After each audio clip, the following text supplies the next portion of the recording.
పౌరుడు ఈ దేశంలో కాశ్మీర్కి స్వతంత్రంగా తిరగాలంటే మరి మతం పేరు మీద వాళ్ళ మీద దాడి జరుగుతుంది. ఈరోజు అంబేద్కర్ ఇచ్చిన మొన్ననే మనము అంబేద్కర్ రాజ్యాంగాన్ని సెలబ్రేట్ చేసుకున్నాం. అంబేద్కర్కి దేశమంతా దండలేసాం. మరి ఈ రోజు నేను ప్రశ్నిస్తున్నాను, అంబేద్కర్ ఇచ్చిన స్వేచ్ఛ ఏమైంది? నేను ఒక హిందువుగా, ఒక క్రైస్తవుగా, ఒక ముస్లింగా ఈ దేశంలో తిరిగితే మరి ఈ దేశంలో రక్షణ లేదు. మతం పేరు మీద ఈ రోజు పౌరులను చంపుతున్నారు. మరి మత వివక్ష జరుగుతూ ఉంది. ఈ రోజు దేశంలో ఎంతో మంది, చాలా మంది రాజ్యాంగం గురించి మాట్లాడుతున్నారు. కానీ హిందువులందరిలో ఒక లోపం ఉంది, మీరు గమనించాలి. మీలో స్వేచ్ఛతో భావాలు బయటికి రావాలి. మీ స్వేచ్ఛకు భంగం జరిగినప్పుడు మీరు ప్రశ్నించాలి. కులాలకు అతీతంగా, మతాలకు అతీతంగా కేవలం ఇది మానవునికి, ఈ భూమిపైన జన్మించిన ప్రతి మానవునికి స్వేచ్ఛ ఉంది. ఎక్కడైనా తను స్వతంత్రంగా తనకు నమ్మిన సిద్ధాంతాన్ని, నమ్మిన ఆలోచనల్ని ప్రచారం చేసుకుని తను బతికే హక్కు ఉంది. ఆ హక్కు పైన దాడి జరిగింది కాబట్టి ప్రతి ఒక్కరు కూడా గమనించి మరి మన హక్కుల కోసం పోరాడాల్సిన అవసరం ఎంతో ఉంది. భారత్ మాతాకి హిందూ బంధువులందరికీ జై శ్రీరామ్. ఇవాళ హిందువులు కడుపు కాలి, హృదయం పగిలి దేశవ్యాప్తంగా నిరసనలు చేపడతా ఉన్నారు. అందులో భాగంగా ఇవాళ వికారాబాద్లోని హిందూ బంధువులందరూ కూడా కలిసి రావడం జరిగింది. నిన్న పశ్చిమ బెంగాల్, మొన్న తిరుపతి, అంతకుముందు హైదరాబాదు దేవాలయాల పైన దాడి కావచ్చు. ఇలా అడుగడుగున ఈ 6 నెలల కాలంలో హిందువులు రోడ్డుపైకి వచ్చి ఎన్నిసార్లు నిరసనలు చేయాల్సి వచ్చిందో, ఎన్నిసార్లు ధర్నాలు చేయాల్సి వచ్చిందో, ఎన్నిసార్లు ఆవేదన వ్యక్తపరచుకోవాల్సి వచ్చిందో, ఈ దేశంలో హిందువుల పరిస్థితి ఏంటని గొంతు విప్పి అడగాల్సి వచ్చిందో, ఇంట్లో ఉండేటటువంటి గృహిణులు సైతం మాలాంటి వాళ్ళందరూ ఇవాళ రోడ్డు మీదకి వచ్చి అయ్యా రేపటి రక్షణ ఏంటి, ఇవాళ మా పరిస్థితి ఇట్లా ఉంటే రేపటి హిందువుల యొక్క భవిష్యత్ ఏంటి, రేపు మా పిల్లల పరిస్థితి ఏంటి అని అడగాల్సి వస్తున్నటువంటి పరిస్థితి గమనిస్తే ఒక్కసారి హిందువులంతా ఆలోచించాల్సినటువంటి పరిస్థితి ఉన్నది. ఇక్కడ 2 ప్రశ్నలు. ఒకటి, హిందువుల ఐక్యత లోపించడం. అనాదిగా ఈ దేశంలో హిందువుల పైన జరుగుతున్నటువంటి దాడులకి కారణం హిందువులకి ఐక్యత లోపించడం. మీకు అందరికీ కూడా హృదయపూర్వకంగా నమస్కరిస్తూ వేడుకుంటున్నటువంటిది ఏంటంటే ఇవాళ కనీసం వచ్చి రోడ్డు పైన ఇలా మనం నిలబడి మన ఆవేదనను వ్యక్తపరుచుకుంటా ఉన్నాం. కానీ ఇది ఇలాగే కొనసాగితే భవిష్యత్తులో గొంతు విప్పి అయ్యా నేను హిందువుని, నాకేదో కష్టం వచ్చింది, ఆదుకునే వాళ్ళు ఉన్నారా అని అడిగే పరిస్థితి ఉండదు. తస్మాత్ జాగ్రత్త. గుర్తుపెట్టుకోవాలా, ఆవేదనగా ఎంతో మంది కళ్ళలోంచి నీళ్లు కారుతా ఉన్నాయి. సోషల్ మీడియా చూస్తూ ఎక్కడి వాళ్ళకి రోధిస్తా ఉన్నారు. కానీ వాళ్ళందరి ఉసురు తగిలేటటువంటి పరిస్థితి ఉండదు. కాబట్టి తస్మాత్ జాగ్రత్త.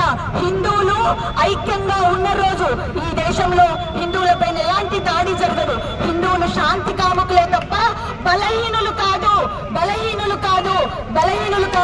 ఈ విషయం చాలా జాగ్రత్తగా గుర్తుపెట్టుకోవాలా. భవిష్యత్తులో ఇలాంటి చర్యలు జరగకుండా చూసుకోవాల్సినటువంటి పరిస్థితి ఉంది.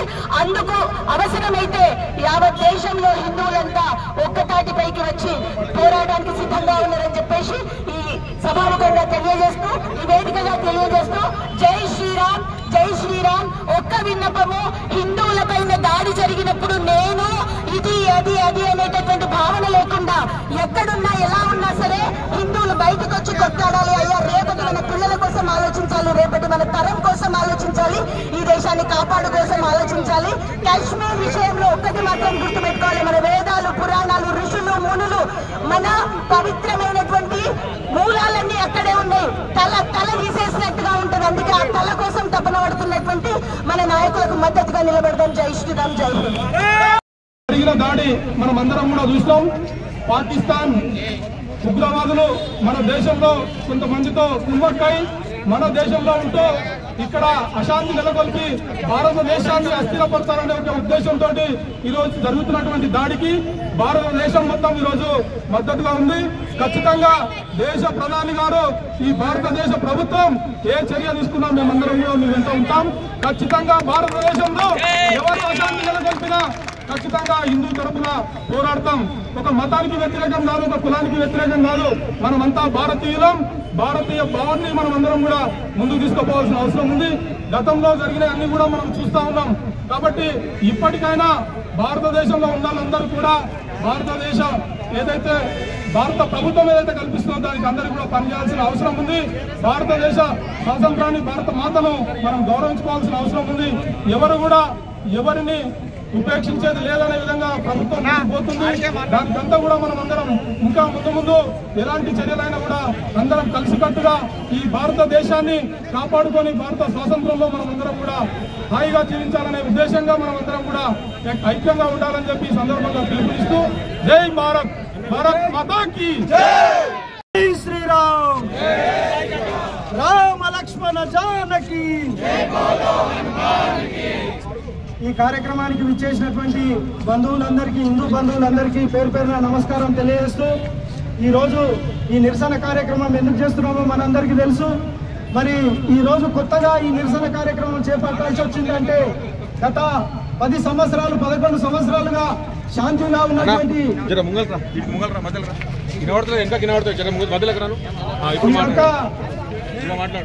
దేశం ఒక్కసారి ఈ యొక్క కార్యక్రమం ఏదైతే జరిగిందో, ఏదైతే చర్య జరిగిందో జమ్మూ కాశ్మీర్ లో, దానికి నిరసనగా ఈరోజు మనము ఇక్కడికి సమావేశమైనాం, ఈ ర్యాలీ నిర్వహించాం. కానీ ఒక్కసారి మనం ఆలోచించాలి, ఈ పరిస్థితి ఎప్పటి నుంచి వచ్చింది, మన ఇళ్లలు ఎక్కడి నుంచి ఎక్కడి వరకు వచ్చినాయి. ఎక్కడో ఆఫ్ఘనిస్తాన్ లో ఉండాల్సినటువంటి మన ఇళ్లలు క్రమక్రమంగా తగ్గుకుంటూ భారతదేశం యొక్క పరిస్థితి చిత్రపటం మారుతూ ఈ 2025లో మనం ఎక్కడున్నామో ఒక్కసారి ఆలోచించాలి. గతంలో పాకిస్తాన్ వెళ్ళింది, బంగ్లాదేశ్ విడిపోయింది, ఈ రోజు కొత్తగా జమ్మూ కాశ్మీర్ ను కూడా తీసుకోవాలని చెప్పేసి ఏదైతే కుట్ర జరుగుతున్నదో దాన్ని మనం ఒక్కసారి గమనించాలి. ఈ దేశం 1947లో మతం పేరు మీద విభజించబడ్డది. దీని గురించి కూడా ప్రతి ఒక్క హిందువు ఆలోచించాలి. ఎక్కడి నుంచి జరిగింది ఈ కార్యక్రమం? 1947లో 2 భాగాలైనటువంటి భారతదేశం, తూర్పు పాకిస్తాన్, పశ్చిమ పాకిస్తాన్ గా ఆ రోజు ఇప్పుడున్నటువంటి బంగ్లాదేశ్ ఎందుకు విడిపోయింది? ఆ రోజు మేము ఉండలేము ఈ దేశంలో, మాకు సపరేట్ కావాలి అన్నప్పుడు ఆ రోజు మత ప్రాతిపదికన ఈ రోజు దేశం విభజించబడ్డది. మరి ఆ రోజు విభజించబడ్డ రోజున 23% ఉన్నటువంటి హిందువులు ఈ రోజు పాకిస్తాన్ లో 2% ఎందుకు వచ్చారు? వాళ్ళ ఎజెండా ఏంది? ప్రపంచంలో వాళ్ళు చేస్తున్నటువంటి చర్యలేంటి? అందరం కళ్ళు మూసుకొని కూర్చుంటే కుదరదు. అన్ని దేశాలు కూడా ఆలోచించాల్సినటువంటి పరిస్థితి వచ్చింది. మా మతమే గొప్పది, మా మతం మినహా ఇంకో మతానికి ఇక్కడ ప్రపంచంకు మార్గం లేదనేటువంటి ఒక ఆలోచనతో వాళ్ళు ముందుకు పోతున్నారు. దీన్ని మనం అందరం కూడా, హిందువులందరూ కూడా గమనించాల్సిందిగా నేను కోరుతూ ఈ అవకాశం ఇచ్చినందుకు ధన్యవాదాలు. మా పెద్ద ఆయన బయట దేశం పోయినప్పుడు భారతదేశానికి 4 నేర్చుకోవచ్చు, భారతదేశం మీద దాడి చేస్తుంటే నరసింహ అవతారం ఉన్నటువంటి నరేంద్ర మోడీ ఊకుంటారా కొడుకులారా పాకిస్తాన్? ఒక్కసారి మీరు ఆలోచన చేయండి. ఇంత భారతదేశ గణతంత్ర దేశమైన ప్రజాస్వామ్యంలో పక్క దేశం వచ్చి మన దేశం యొక్క ఆర్మీ దుస్తుల్లో దొంగల్లాగా వచ్చి మనటువంటి చాలా మంది హిందువులను అక్కడ ఈ రోజు పిట్టల్లా కాల్చి చంపారు. అక్కడ ఆడపిల్లలు వదిలేసి మాకు చిన్న పిల్లల్ని వదిలేయండి, కావాలంటే నన్ను కాల్చండి అని ఒక ఆడపిల్ల ఆవేదన అర్థం చేసుకోకుండా దుర్మార్గులు, పాకిస్తాన్ దుర్మార్గులు ఈరోజు మన భారతదేశం పైన వచ్చి వాళ్ళు మన భారతీయులను కాల్చి చంపడం జరిగింది. ఇప్పుడైనా సరే ఆలోచన చేయండి. వక్ఫ్ చట్టం కూడా పేద ముస్లింలకు మేలు జరుగుతుందని నరేంద్ర మోడీ మీ అందరి కోసం ఆలోచిస్తే మీ అందరు వచ్చి ఏదో 4 నేర్చుకొని వచ్చి భారతదేశం మీద దాడి చేస్తున్నారంటే మీ లోపల సెక్యులర్ భావాలు మీ లోపల లేవు. మన వికారాబాద్ పట్టణ ప్రజలందరూ కూడా నేను ఒకటే విజ్ఞప్తి, మనలో ఉన్నదంతా హిందువుల రక్తం, మనమందరం కూడా హిందువులం. కాబట్టి మీరు అందరూ కూడా ఏ పిలుపునిచ్చినా కూడా మనం ఐక్యమత్యంగా రావాలి. ఏ పార్టీ అయినా ఉండొచ్చు, పీడిఎస్ నుంచి ఆర్ఎస్ దాకా ఏ విద్యార్థి సంఘం అయినా సరే ప్రతి ఒక్క మన భారతదేశం పైన దాడి జరిగినప్పుడు ఖచ్చితంగా మనం అందరం సంఘీభావం ఉండాల్సిందే. నరేంద్ర మోడీ గారికి సంఘీభావంగా ఉండి భారతదేశం యొక్క ఔన్నత్యం ప్రపంచ దేశాలకు చాటాలనే ఒకే ఒక ఉద్దేశం. చివరిగా ఒక మాట చెప్తున్నాం, పేద ముస్లింలందరూ అక్కడ కాశ్మీర్ లో ఇబ్బంది పడుతున్నారు, వాళ్ళకు ఆదాయం లేదు. కాశ్మీర్ అందాలను ప్రపంచ దేశాలకు పరిచయం చేస్తుంటే మీరందరూ కలిసి మీ నోట్లోనే అక్కడ ఉన్నటువంటి మీ సోదరుల నోట్లోనే మట్టి కొట్టినారు. కాబట్టి మీరందరూ కూడా ఆలోచన చేయాలి. భారతదేశం ఎప్పటికైనా ప్రపంచంలో అగ్రదేశంగా ఉంటది. మనమందరం కూడా ఐక్యమత్యంగా ఉండాలని ఈ సందర్భంగా కోరుకుంటున్నాను. జై శ్రీరామ్, జై శ్రీరామ్, జై శ్రీరామ్. మార్తలో సనకు పాకిస్తాన్ మార్తలో సనకు పాకిస్తాన్ ప్రియమైన హిందూ బంధువులారా, దేశ ప్రేమికులారా, జాతీయవాదులారా, ఎవరైతే ఈ దేశంలో సెక్యులర్ సూడో సెక్యులర్ ఉన్నారో ఇవాళ కన్ను తెలవాల్సిన అవసరం ఉన్నది.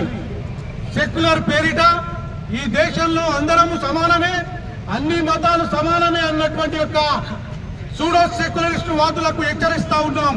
ఇలా కనువిప్పు కలగాలి. దేశంలో ఏళ్ళు జరుగుతూ ఉన్నది అనేటువంటిది గుర్తు చేసుకోవాల్సిన అవసరం ఉన్నది.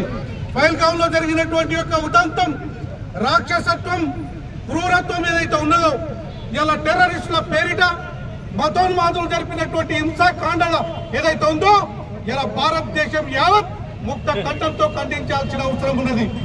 మనకు తెలుసు, ఈ దేశంలో ఎవరైతే సెక్యులర్ పేరిట, ప్రజాస్వామ్యం పేరిట ఈ దేశ ప్రజాస్వామ్యాన్ని కూని చేయాలనుకుంటున్నారో వాళ్ళందరూ ఒకసారి అర్థం చేసుకోవాల్సిన అవసరం ఉన్నది.